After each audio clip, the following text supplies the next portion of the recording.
벌써 지난해가 되었습니다. 지난해 2016년도 지난해 나누었던 빌립보서 1장 말씀에서 우리는 빌립보 교회와 성도들을 향한 바울의 권면의 말씀을 들을 수 있었습니다. 한마디로 요약하자면 복음에 합당하게 생활하라는 겁니다. 그리스도인답게 생활하라는 것이었습니다. 오늘 계속해서 나누게 될 이 2장에서도 여전히 교회와 성도들을 향한 사도 바울의 권면이 기록되고 있습니다. 오늘 이 본문의 말씀을 중심으로 하여서 너희 안에 이 마음을 품으라 라는 제목으로 함께 말씀을 나누려고 합니다. 바라기는 올 한 해 새로운 해 2017년의 첫 주일 나누게 된 이 말씀을 1년 내내 저와 여러분의 마음속에 간직하고 우리의 삶 가운데 자리 잡을 수 있도록 그런 말씀 되어지기를 간절히 소원합니다. 1절 말씀을 보겠습니다. 1절 같이 읽어보겠습니다. 시작. 그러므로 그리스도 안에 무슨 권면이나 사랑의 무슨 위로나 성령의 교제나 긍휼이나 자비가 있거든. 우리말 성경은 조금 애매합니다. 권면, 위로, 교제, 긍휼, 자비가 있다는 겁니까? 없다는 겁니까? 있거든 이라는 말이 이게 있다는 겁니까? 없다는 겁니까? 있다는 겁니다. 빌립보 교회와 성도들 가운데에 이런 권면, 위로, 교제, 긍휼, 자비가 있다는 겁니다. 이런 것들을 누리고 있었다는 겁니다.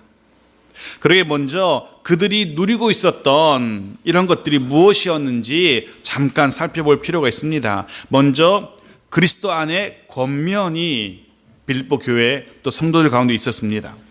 권면이란 이 단어는요, 단어적인 의미는 옆에서 말하다 라는 의미를 담고 있습니다. 곁에서 말해준다라는.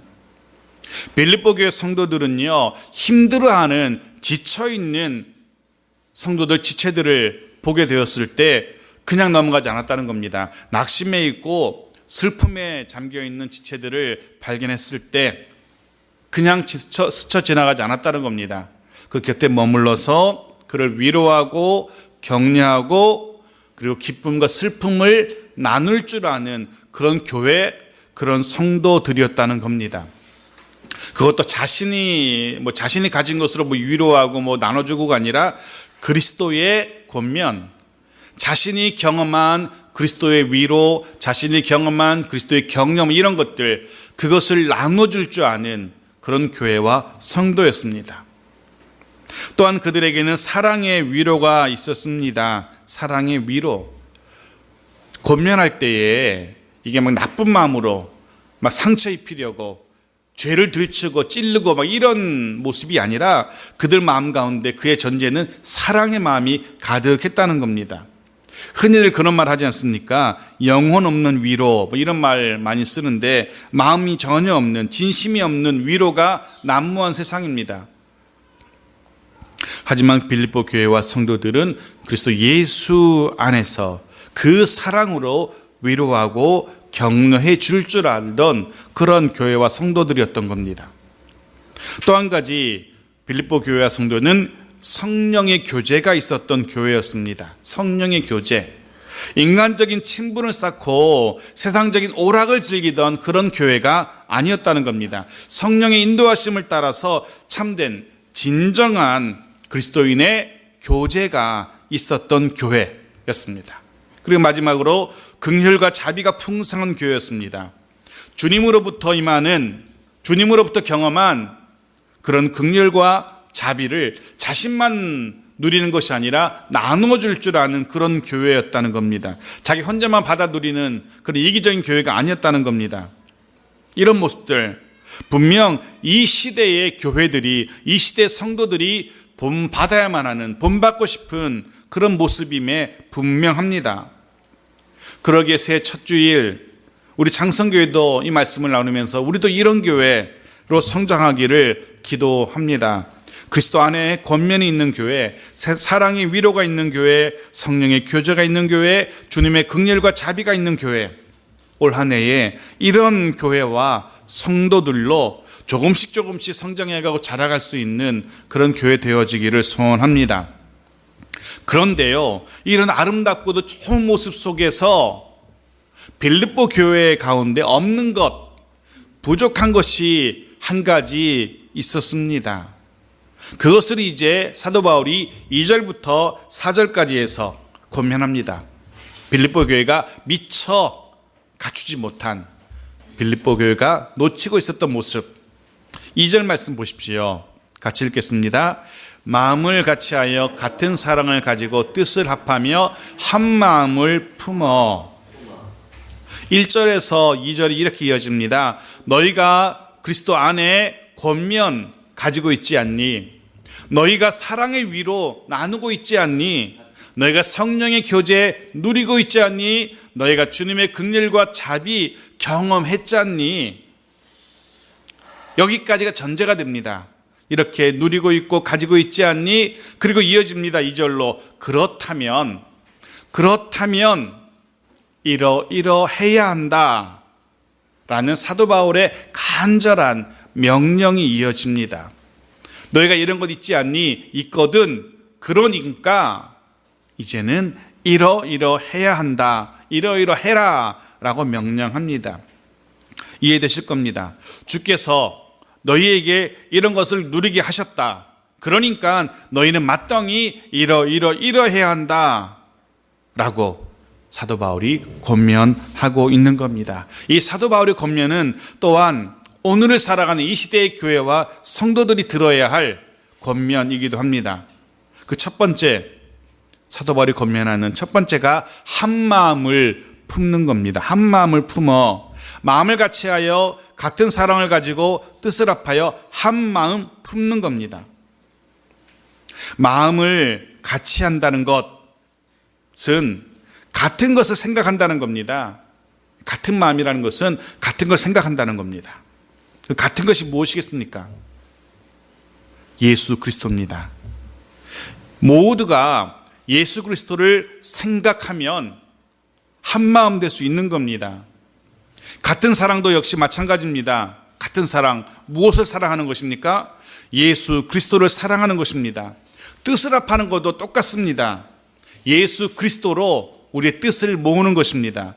그럴 때에 교회가, 성도가 한 마음 될 수 있습니다. 그렇습니다. 교회가 하나 되는 것, 성도가 하나 되는 것, 한 마음 될 수 있는 비결, 그 중심이 바로 예수 그리스도인 겁니다. 교회는 예수 그리스도로 하나 되어야만 하고 예수 그리스도로 하나 될 수 있습니다. 둘러보십시오. 별로 많지 않은, 아니 적은 소수지만 사실상 하나 될 수 있는 근거가, 이유가 없습니다. 저도 그렇고 여러분도 그렇고 저마다 다 자라온 환경이 다 다릅니다. 나이도 다 다르죠. 생각하는 것도 다 다르죠. 판단하는 기준도 다 다르죠. 성격도 다르고요. 식성도 다르고요. 말하는 것도 같지 않습니다. 그러기에 그냥 던지는 말 한마디, 나는 그냥 늘 쓰는 말 한마디지만, 늘 하는 이야기지만 그것이 다른 사람과 하나 되지 못하는, 다른 사람을 상처 주는 말이 될 수도 있습니다. 그런 이유는 서로가 자라온 배경이 다르고 생각하는 것이 다르기 때문에 그렇습니다. 지난 주간에, 작년 말이죠. 지난 주간에 제가 자그마치 두 번이나 노인네 같다는 소리를 들었습니다. 진짜 처음입니다. 노인네 같다는 소리 들어보기는. 첫 번째는요, 아주 친한 후배 목사님이, 제가 운동을 이제 월요일마다 목회자 운동을 하러 가는데 이제 가벼운 옷을 몇 개 껴입었더니만 그 후배 목사님이 그러는 거야. 아니 노인네처럼 뭔 옷을 이렇게 많이 껴입었냐고. 그런 얘기 한 번 들었었고요. 또 한 번은 우리 딸아이가 차에서 이렇게 뭐 얘기하다가 무슨 말을 하는데 못 알아듣겠는 거예요. 그래서 요즘 젊은 사람들 말을 줄여 쓰지 않습니까? 못 알아듣는 거예요. 그래서 뭐라고 했더니만, 아니 노인네처럼 왜 말을 못 알아듣냐고. 딱 두 번 들었습니다. 물론 그 친구들은 이제 그 상황에서는 얼마든지 할 수 있는 말이죠. 근데 저는 마음의 상처가 농담이고요. 아직도 여운이 남아 있습니다. 노인네 같다는 말, 작년 말이 들었어요. 무슨 얘기냐면 다 생각하는 게 다르고요. 말투도 다 다르고요. 다 다릅니다. 하나 되는 것 굉장한 기적입니다. 그런데 그 기적이 가능한 이유는 그 가운데 예수 그리스도가 있기 때문입니다. 다 다른 저희들이지만 우리는 또 교회는 하나 될 수 있고 하나 되어야만 합니다. 그럴 수 있는 이유가 비결이 열쇠가 그리스도 예수인 겁니다. 그 예수로 인하여 하나 될 수 있고 하나 되어야만 하는 겁니다. 해서 지금 사도 바울은 빌립보 교회와 또 성도들에게 그리고 2017년도를 시작하는 저와 여러분에게 권면합니다. 예수 그리스도로 한 마음 되라고, 하나 되라고, 예수로 인하여 하나 되어 가는 우리 모두가 되어지기를 간절히 소원합니다. 두 번째 사도 바울의 권면이 이어집니다. 3절 말씀입니다. 3절 같이 읽어보겠습니다. 시작. 아무 일에든지 다툼이나 허영을 하지 말고 오직 겸손한 마음으로 각각 자기보다 남을 낮게 여기고, 남을 낮게, 위로, 낮게가 아닙니다. 이렇게 깔보는 게 아닙니다. 낮게, 높게 여기라는 겁니다. 그러하기 위해서는요, 남을 나보다 더 높게 여기기 위해서는 다투지 말아야 한답니다. 다툼은요, 결국은 자기를 높이려는 욕심, 자기를 드러내고 자기를 자랑하려는 욕심에서 비롯됩니다. 자신의 고집을, 자신의 주장을 내려놓아야만 다른 사람을 더 낮게, 높게 여길 수 있습니다. 또 잘못되고 공허한 생각, 허영이라고 본문에 표현됐는데요. 허영을 고집하지 말아야 됩니다. 오직 겸손한 마음으로 자신을 낮추어야 됩니다. 자신은 낮추고 남은 높이고. 사실 당시 이 성경에 기록되던 이 성경시대, 성서시대에 사람들 사이에서 겸손이란 단어는요, 미덕이 아니었습니다. 오히려 못 가진 자, 가난한 자, 또 힘없는 자들의 어쩔 수 없는 부끄러움, 그런 것으로 여겨지던 시대였던 겁니다. 지금이야 겸손 그러면 인격이 좋은 것으로 여겨지지만 당시에 겸손하다라는 말은요, 가진 것 없는 미천한 자, 힘없는 연약한 자들이 가질 수밖에 없는, 마지못해 어쩔 수 없이 가지게 되는 그런 성품이었던 겁니다. 그게 아무도 저 사람 참 겸손하다는 말을 좋아하지 않습니다. 아마도 예컨대 누군가에게 너 참 겸손하다 그러면 따귀를 맞을 수밖에 없는 그런 상황인 겁니다. 내가 왜 겸손해? 내가 가진 게 얼마나 많은데, 내가 얼마나 자랑스러운데, 라는 것이 그 당시의 시대적인 분위기였습니다. 그런 시대 속에서 사도 바울은 강력하게 권면합니다. 오직 겸손한 마음으로 다른 사람을 더 높게 여기라고. 세상적인 가치 판단으로는요, 이해가 되지 않는 말입니다. 당시 사람들로서는요, 받아들이기 힘든 권면이었던 겁니다. 지금이야 얼마든지 겸손하십시오, 얼마든지 받아들일 수 있습니다. 하지만 성경시대에, 성경에 기록된 그 당시에 겸손하라는 말은요, 받아들이기 힘든 이야기였습니다. 아무것도 가지지 못한 낮고 천한 사람들은 얼마든지 받아들일 수 있는 이야기였지만, 가진 자들에게, 힘 있는 자들에게 낮아지라는 말은요, 받아들일 수 없는 이야기였던 겁니다. 먼저 낮아지라니, 먼저 겸손해지라니, 내가 저 사람보다 더 많이 알고 있고, 내가 저 사람보다 더 많이 가졌고, 내가 더 큰 권세를 가지고 있는데 왜 내가 먼저 낮아져야 해? 라는 것이 당연히 사람들의 생각입니다. 하지만 사도 바울은 그들을 향하여서 명령합니다. 낮아지라고. 그래야만 합니다. 왜냐하면 우리는 이미 그리스도 안에서 권면을 경험했고, 우리는 이미 사랑의 위로를 맛보았고, 우리는 이미 성령의 교제를 나누었기 때문에 그렇습니다. 우리는 이미 주님의 긍휼과 자비를 경험했기 때문에 그렇습니다. 주님으로부터 비롯된 권면 그리고 위로 교제였습니다. 주님으로부터 시작된 긍휼과 자비였습니다. 좀 이따 보겠지만 그 주님이 먼저 낮아지심의 본을 보여주셨습니다. 그러기에 우리도 나를 낮추고 남을 높일 수 있는 자가 되어야 됩니다. 또한 그것이 주님을 닮아가는 자들의 마땅한 모습이기도 합니다. 이후에 5절부터 다시 보겠지만 이것이 즉 자신을 낮추는 삶이 곧 주님의 삶이었고요. 그리고 주님을 닮아가는 자의 삶이어야만 합니다. 기억하십시오. 먼저 낮아지십시오. 나보다 남을 상대방을 더 높게 여기십시오. 이것이 사도 바울의 두 번째 명령입니다. 세 번째 마지막 명령이 4절에서 기록됩니다. 4절 같이 읽겠습니다. 각각 자기 일을 돌볼 뿐더러 또한 각각 다른 사람들의 일을 돌보아 나의 기쁨을 충만하게 하라. 아멘. 세 번째 명령이 무엇입니까? 다른 사람의 일을 돌보아 주라는 겁니다. 물론 그렇다고 해서 자신의 일을 내팽개쳐라는 얘기는 아닙니다. 자신의 일을 내버려두라는 거 아닙니다. 자신의 일뿐 아니랍니다. 자신의 일도 중요합니다. 하지만 자신의 일이 중요한 만큼 다른 사람의 일도 중요하게 여기라는 겁니다. 둘 다 중요하다는 겁니다. 나의 일이 중요한 만큼 다른 사람의 일도 중요합니다. 나의 감정이 중요한 만큼 다른 사람의 감정도 중요합니다. 나를 돌아보는 만큼 다른 사람도 돌아보라는 겁니다. 이 돌보다라는 이 단어는요, 깊게 살펴보는 것을 전제로 하고 있습니다. 그냥 쓱 지나가는 걸로 그치는 게 아니라는 겁니다. 보면서 저 사람 표정은 왜 저런지, 저 사람의 말투는 왜 저런지 깊게 살펴보는 겁니다. 사도 바울은 동일한 명령을요 갈라디아 교회에도 주고 있는데요. 갈라디아 6장 10절 말씀 같이 읽어보겠습니다. 시작. 그러므로 우리는 기회 있는 대로 모든 이에게 착한 일을 하되 더욱 믿음의 가정들에게 할지니라. 아멘.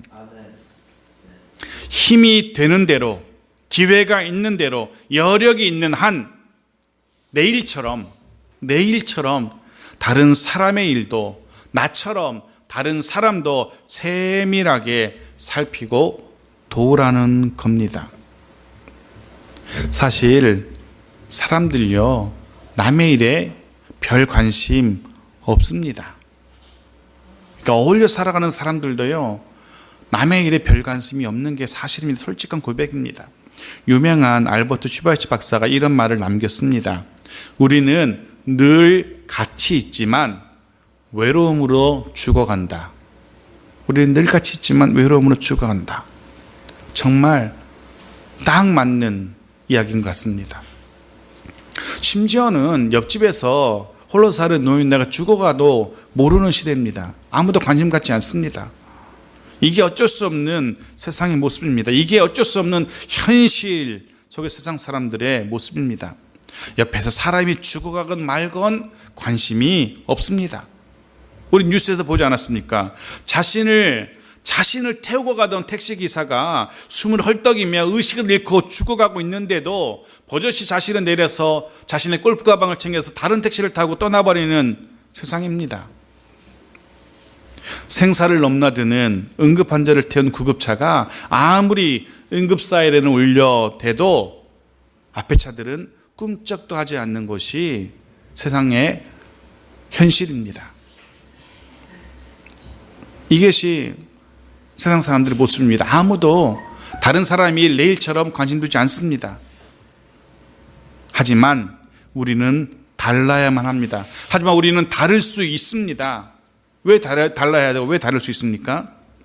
세상이 맛보지 못한, 세상 사람들은 경험하지 못한 그리스도의 권면, 사랑의 위로, 성령의 교제, 긍휼과 자비를 경험했기 때문에 우리는 세상 사람과는 달라야만 하는 겁니다. 우리의 기도를 필요로 하는 이들이 있다면 그들 위해서 기도해 줘야 합니다. 우리의 위로가 필요한 이들, 여러분이 발견하신다면 다가가서 위로해 줘야 됩니다. 나의 격려가 필요한 이가 있다면 그냥 지나치지 마시고 다가가셔서 곁에서 격려해 줘야 됩니다. 내 도움이 필요한 이들이 있다면 내 힘을 다해서 그들을 도와야만 하는 것입니다. 이것이 사도 바울이 빌립보 교회에 바라는 모습이었습니다. 이것이 또한 주께서 빌립보 교회에 바라는 모습이었고, 오늘날 저와 여러분에게, 우리 교회에 바라는, 우리 창성교회와 성도들에게 바라는 주님의 바램, 소원이십니다. 오늘 본문 4절 마지막 부분에 이런 구절이 있었습니다. 나의 기쁨을 충만하게 하라. 그런데 이것이, 이 문장이요, 헬라 원문에 보면은 4절에 있는 것이 아니라 2절 맨 앞부분에 놓여져 있습니다. 이렇게 되죠. 이런 이야기입니다. 나의 기쁨을 충만하게 하라. 그렇게 하기 위해서 한 마음 되어야 되고, 그렇게 하기 위해서 남을 더 높게 여겨야 되고 낮게 여겨야 되고, 그렇게 하기 위해서 다른 사람의 일을 돌보아야 한다. 이렇게 되는 겁니다. 사도 바울이 빌립보 교회 성도들을 향하여서 이렇게 고민하는 겁니다. 나를 좀 기쁘게 해달라. 나를 기쁘게 할 수 있는 비결은 이런 것이다. 한 마음 되어야 되고, 남을 더 낮게 여겨야 되고, 그리고 서로 돌아봐야 된다. 이렇게 고민하고 있었던 겁니다. 같은 원리가 우리에게 이 시대에 적용됩니다. 우리가 하나 될 때, 우리가 먼저 낮아질 때, 우리가 우리뿐 아니라 다른 사람도 돌아볼 때에 그런 우리를 보는 사도 바울의 기쁨이 넘칠 것이고, 아니, 우리를 보는 주님의 기쁨이 넘칠 겁니다. 올 한 해 그렇게 주님의 기쁨을 넘치게 하는 그런 우리 창성교회와 성도들이 되어지길 바랍니다. 정말 올 한 해는 그렇게 주님을 미소 짓게 하는 그런 교회와 우리 모두가 되어지기를 간절히 축원합니다. 주님을 미소 짓게 하십시오. 주님의 마음을 기쁘게 하십시오. 여러분도 그렇지 않습니까? 부모된 이들이 자녀들을 볼 때 기쁘고 미소 짓게 된다면 자녀들에게 있는 것 없는 거 다 퍼주지 않습니까? 똑같습니다. 올 한 해 동안 사람들 기분 좋게 하는 것이 아니라 주님을 기분 좋게, 주님을 미소 짓게 하는 그런 저와 여러분 되어지길 바랍니다.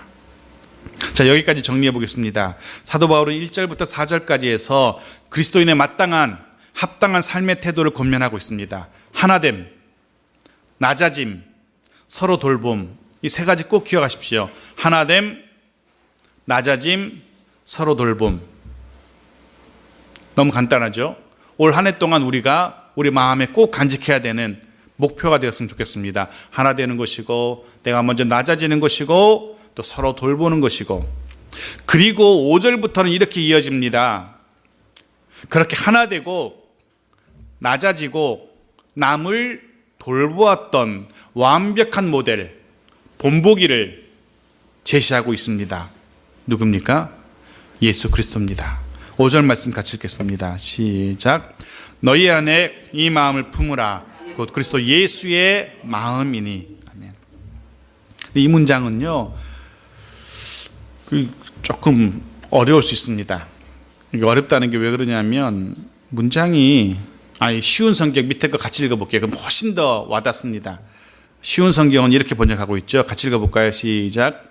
예수님처럼 생각하고 행동합시다. 너무 쉽죠? 그죠? 예수님처럼 생각하고 행동합시다. 예수님처럼 생각하고 행동합시다. 올 한 해 예수님처럼 생각하고 예수님처럼 행동하십시오. 그것이 그리스도 예수의 마음을 품는 자의 모습입니다. 막 화가 납니다. 내 육신은, 내 성격은 막 화가 납니다. 하지만 그때 생각해 보십시오. 예수님이라면 어떻게 하셨을까? 예수님처럼 생각하는 훈련,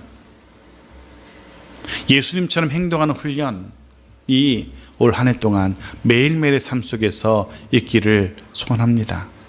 생각하는 것에서부터 말하고 행동하는 것까지 예수님처럼 생각하고 행동합시다. 이것이 사도 바울이 우리에게 보여주는 완벽한 모델의 예입니다. 사랑하는 성도 여러분, 올 한 해 정말로 예수님처럼 생각하고 예수님처럼 행동하는 그런 저와 여러분들이 되어지길 바랍니다. 5절 말씀 쉬운 성경을 다시 한번 같이 읽어보겠습니다. 시작. 예수님처럼 생각하고 행동합시다. 네, 이것이 올 한 해 저와 여러분의 다짐이 될 수 있기를 간절히 소원합니다.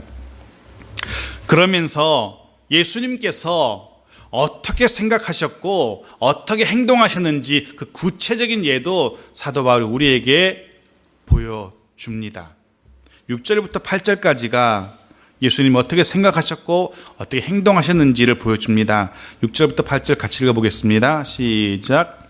그는 근본 하나님의 본체시나 하나님과 동등됨을 취할 것으로 여기지 아니하시고 오히려 자기를 비워 종의 형체를 가지사 사람들과 같이 되셨고 사람의 모양으로 나타나사 자기를 낮추시고 죽기까지 복종하셨으니 곧 십자가에 죽으심이라. 아멘.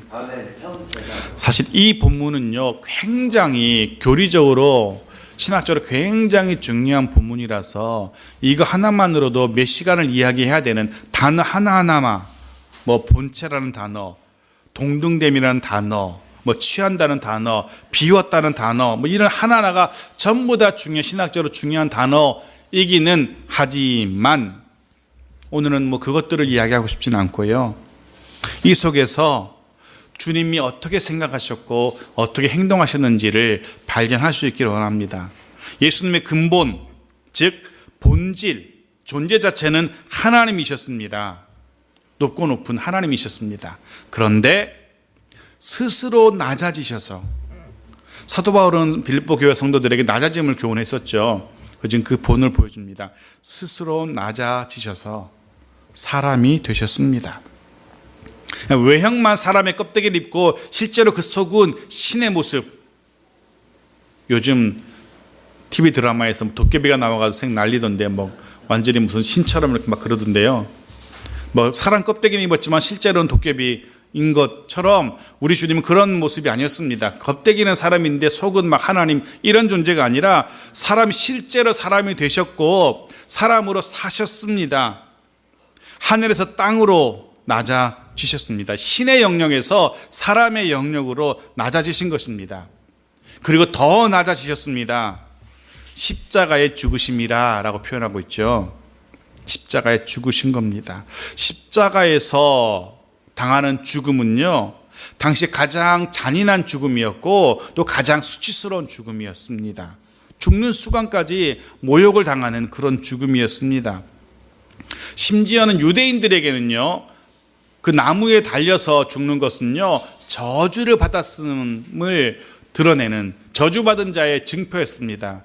그러기에 십자가에 죽는 것은 수치스럽기도 하고요, 잔인하기도 하고요, 모욕적이기도 한, 대대로 모욕적이기도 한 저주받은 집안이라는 그런 부끄러운 죽음이었습니다. 그런데 주님은 그렇게까지 죽으셨습니다. 낮아지셔서 사람이 되셨고 더 낮아지셔서 죄인처럼 십자가에 못 박혀 죽으셨습니다. 그런 생각을 해봅니다. 주님은 이렇게 낮아지셨는데 우리는 주님을 닮아서 우리도 낮아져야 되는데 과연 나를 이런 수치스러운, 이런 부끄러운, 이런 모욕적인 자리에 나를 세울 수 있을까? 십자가에 못 박아 죽을 수 있을까? 물론 문자적으로 진짜 이렇게 죽으라는 건 아닙니다. 주님이 복종하신 것처럼 나도 죽기까지 하나님의 말씀에 복종해서 그렇게 낮아질 수 있을까? 한번 생각해 봅니다. 쉽지 않겠지만, 분명 쉽지 않겠지만 낮아지는 훈련이 저와 여러분 가운데 있기를 바랍니다. 바라기는 올 한 해 우리의 완벽한 모델 되시는 주님의 본을 따라서 죽기까지 낮아질 줄 아는 그런 저와 여러분 되어지기를 바랍니다. 그런데요, 그렇게 죽기까지 낮아질 때에 참 신기한 것은요, 하나님의 명령을 따라 죽기까지 낮아지신 주님이신데요, 참 은혜로운 사실은 우리 하나님은 오히려 그런 자를, 그런 분을 더 높여주게 하십니다. 9절부터 11절 읽고 말씀을 마무리하겠습니다. 같이 읽겠습니다.